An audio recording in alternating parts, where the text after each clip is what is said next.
Alhamdulillah, alhamdulillahilladzi anzalas sakinata fi qulubil mu'minin liyazdadu imanan ma'a imanihim walillahi junudus samawati wal ard wa kana Allahu aliman hakima. Asyhadu an la ilaha illallah wa asyhadu anna Muhammadar Rasulullah. Allahumma salli wa sallim wa barik ala sayyidina Muhammadin wa ala alihi wa ashabihi. Amma ba'd. Ayyuhal hadirun, usikum wa iyaya bitaqwallah wa ta'atihi la'allakum tuflihun. Alhamdulillah, puji dan syukur kita panjatkan kehadirat Allah Rabbul Ghafur atas rahmat karunia-Nya. Siang ini kita masih diberi kesempatan oleh Allah untuk melaksanakan sebahagian kewajiban kita, melaksanakan sholat zuhur berjamaah di masjid yang kita cintai, di masjid yang kita banggakan.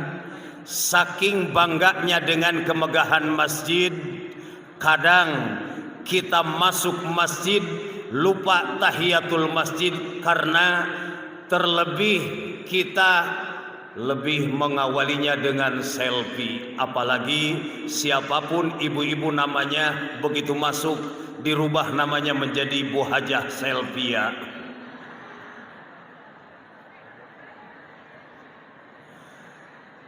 Oleh karenanya kita patut bersyukur kepada Allah Subhanahu wa taala, kebahagiaan yang tak terhingga.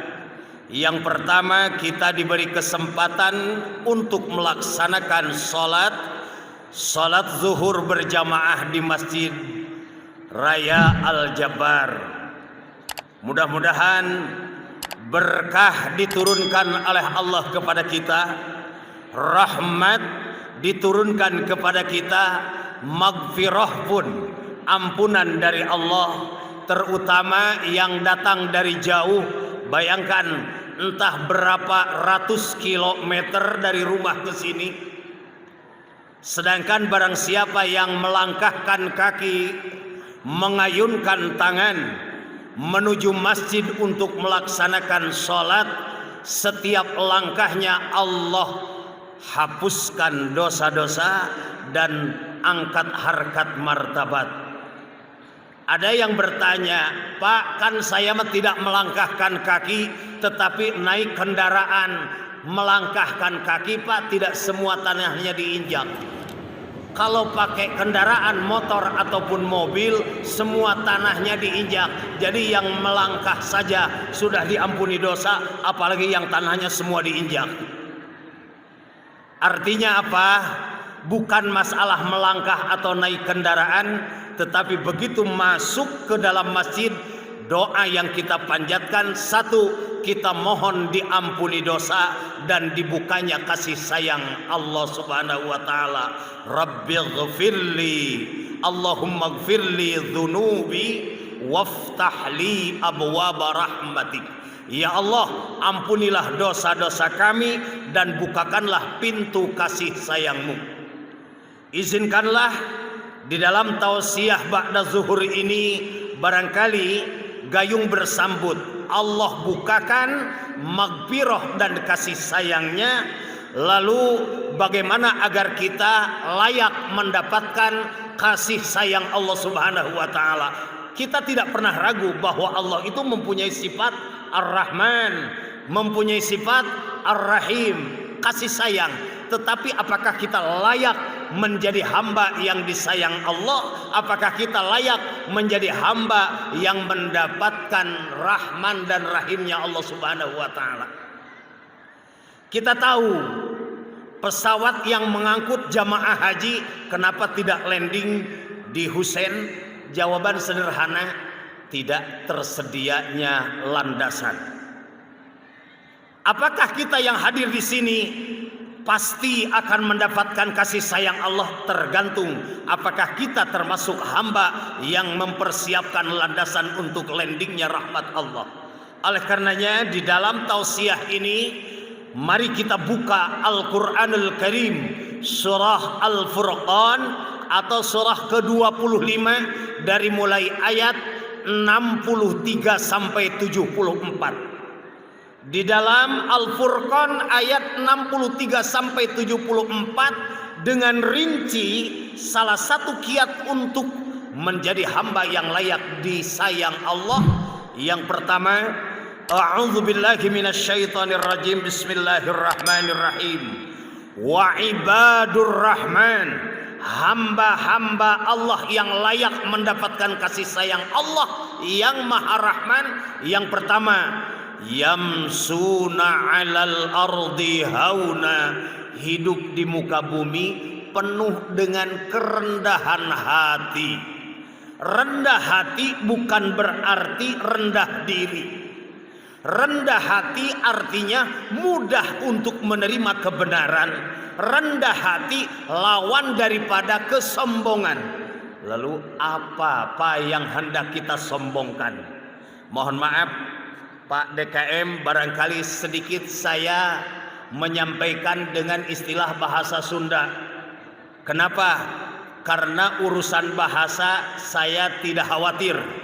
Begitu saya menyampaikan salam dengan bahasa Arab, jamaah tidak ada yang menjawab dengan bahasa Sunda, semua menjawab dengan bahasa Arab. Saya sampaikan salam, assalamualaikum warahmatullahi wabarakatuh. Para jamaah juga semua menjawab tidak dengan bahasa masing-masing, yang datang dari Lampung, yang datang dari Palembang, yang datang dari penjuru tanah air, tapi semua menjawabnya dengan bahasa Arab. Artinya jangan khawatir, bahasa di sini sudah paham semua. Begitu saya mengingatkan satu saja, kenapa dan apa yang hendak kita sombongkan. Ada istilah pepatah Sunda, kita ini manusia Pak. Maaf kalau bahasa ini termasuk bahasa kasar. Artinya manusia. Mana punya kita, mana punya kamu, semua yang ada pada diri kita hanyalah sekedar amanah. Kalau boleh saya katakan, semua yang Allah berikan hak guna pakai. Betul? Umur kita hak guna pakai Pak. Selama Allah mengizinkan, kita bisa hidup. Termasuk, maaf, istri bapak juga hak guna pakai. Ketika izin penggunaannya sudah dicabut oleh Allah, maka tidak bisa lagi mempergunakan. Ada yang dicabut karena dicabut nyawanya atau dicabut jodohnya. Mending mana? Dicabut nyawa apa dicabut jodoh? Taya muningna. Tapi itu semua jelas bukan milik kita Pak. Harta kekayaan yang melimpah itu hanya amanah. Oleh karenanya apa yang hendak kita sombongkan? Kalau kita ini adalah manusia, mana milik kita? Semua adalah amanah yang akan diminta pertanggungjawaban di hadapan Allah Subhanahu wa taala. Agar kita layak disayang Allah, jauhkan diri kita dari kesombongan. Sombong dengan harta kekayaan. Ingat, Qarun betapa kayanya dibandingkan dengan kita. Nabi Sulaiman alaihi salam mulia bukan karena banyak harta kekayaannya, tetapi dengan kerendahan hatinya, sehingga kekayaan Nabi Sulaiman jauh di atas kekayaan Qarun. Kehebatan ilmu Nabi Sulaiman, kemudian kekuasaan yang Allah berikan kepada Nabi Sulaiman, sampai mampu memindahkan singgasana Balqis hanya sekejap mata. Apa yang beliau katakan?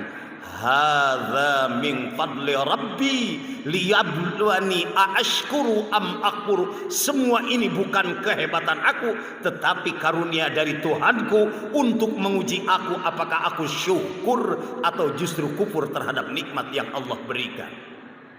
Oleh karenanya, yuk kita berusaha untuk menjadi orang yang rendah hati. Bapak ingat, jangan mentang-mentang kita suami, jangan mentang-mentang kita sebagai orang tua merasa bahwa semua kuasa ada pada kita, padahal sesungguhnya semua yang difungsikan dan diberikan Allah hari ini adalah amanah, kelak akan diminta pertanggungjawaban. La yadkhulul jannata man kana fi qalbihi mithqala habbatin min kibrin. Tidak akan masuk surga orang yang di dalam hatinya terdapat setitik saja kesombongan.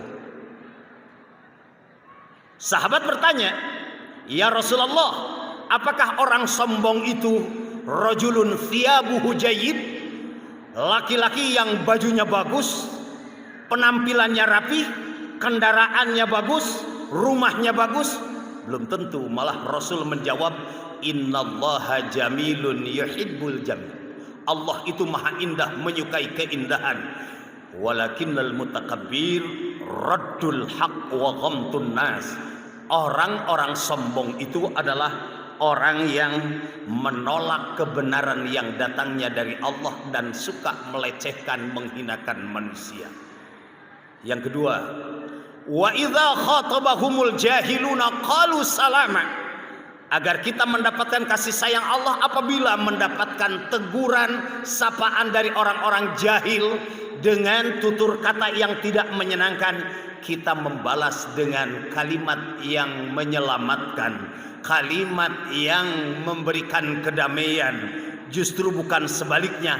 Kadang-kadang kita memilih kalimat untuk memanggil bukan hanya kepada orang lain, kepada orang yang setia kepada kita setiap saat, istri kita, suami kita.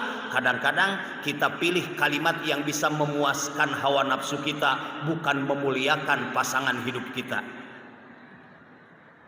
Ramadan kemarin alhamdulillah kita bisa nahan laparnya perut, keringnya tenggorokan, tapi kadang-kadang sampai saat ini kita belum termasuk mahir menjaga, menahan lisan.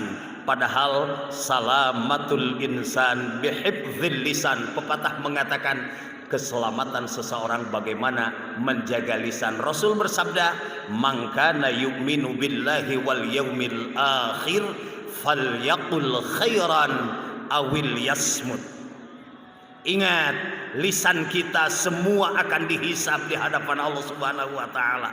Rasulullah sallallahu alaihi wasallam sampai berisyarat betapa bahayanya lisan. Sesungguhnya lisan kita dan tangan kita semua akan dihisab di hadapan Allah Subhanahu wa taala. Oleh karenanya, hati-hati dengan lisan kita agar kita disayang Allah. Keluarkanlah kata-kata dan kalimat yang membuat kedamaian agar Allah menjadi sayang kepada kita. Dan yang ketiga, walladzina yabituna lirabbihim sujjadan wa qiyama. Agar kita disayang oleh zat Allah yang maha Rahman dan Rahim, jangan habiskan malam lelap tertidur. Sisihkan sebagian malam sujjadan wa qiyama untuk sujud dan sholat. Jamaah rahimakumullah, Rasul yang surganya sudah dijamin, bangunnya jauh lebih awal dari subuh. Kita yang surganya belum karuan, kadang-kadang bangunnya kesiangan. Padahal Allah telah menyediakan di sepertiga malam. Ingat, banyak orang yang mengeluh tentang kehidupannya, tetapi salah memberi bumbu dalam kehidupan. Dalam istilah Sunda, hirup ulah sabongbrong, hirup kudu make bumbu. Tapi jangan salah memberi bumbu. Bumbu hidup itu adalah dengan tahajud. Samarakna kuduha, karena tidak ada doa yang paling memaksa kecuali doa ketika duha. Allahumma in kana rizki fis samai, ya Allah, jika rizkiku masih tergantung di langit, fa'angzilhu. Apalagi kalau ibu-ibu menambah lagi, wa in kana qalilan fakathirhu. Ya Allah, kalau suami ngasih biaya atau ngasih napakahnya kecil, maka berikanlah yang banyak. Luar biasa. Sujada wa qiyamah, sujud dan sholat Apa sebab? Di sepertiga malam Allah perintahkan malaikat, wahai para malaikat, turunlah kalian ke bumi. Lihat, hal mim mustaghfirin, apakah di bumi ada hamba yang sedang beristighfar? Wahal min taibin, apakah ada hamba yang sedang bertaubat? Wahal mim mustad'in, apakah ada orang yang sedang berdoa? Ya Rabb, kalau ada hambamu yang sedang beristighfar, mau diapakan? Akan aku ampuni dosa-dosanya. Wabil ashari hum yastaghfirun. Kemudian wal mustaghfirina bil ashar, orang-orang yang beristighfar di waktu sahur. Kemudian wahal min taibin, apakah ada orang yang sedang bertaubat? Kalau memang ada hamba yang sedang bertaubat, akan aku terima taubatnya. Wahal min mustad'in, apakah ada hambaku yang sedang berdoa? Kalau memang ada yang sedang berdoa, akan aku kabulkan doa-doanya. Jamaah rahimakumullah, terlalu panjang kalau kita harus membahas kriteria agar kita layak menjadi hamba yang mendapatkan kasih sayang Allah. Paling tidak oleh-oleh dari Al-Jabar siang ini, yuk kita kaji, yuk kita amalkan Al-Quran surah Al-Furqan dari mulai ayat 63 sampai ayat 74. Demikian yang dapat saya sampaikan. Mohon maaf terutama kepada para alimil ulama, para pengurus Al-Jabar. Barangkali kirang tata, kirang titi, kirang duduga prayoga, mohon maaf dan terima kasih atas undangannya. Semoga silaturahmi ini bukan hanya mempertemukan kita di Masjid Al-Jabar, tapi ditemukan di sorga yang penuh ridha Allah Subhanahu wa ta'ala. Allahumma anfa'na bima 'allamtana wa 'allimna ma yanfa'una wa zidna ilma warzuqna fahma. Subhana rabbika rabbil izzati amma yasifun, salamun 'alal mursalin, wa akhiru da'wana alhamdulillahi rabbil alamin. Wassalamu alaikum warahmatullahi wabarakatuh.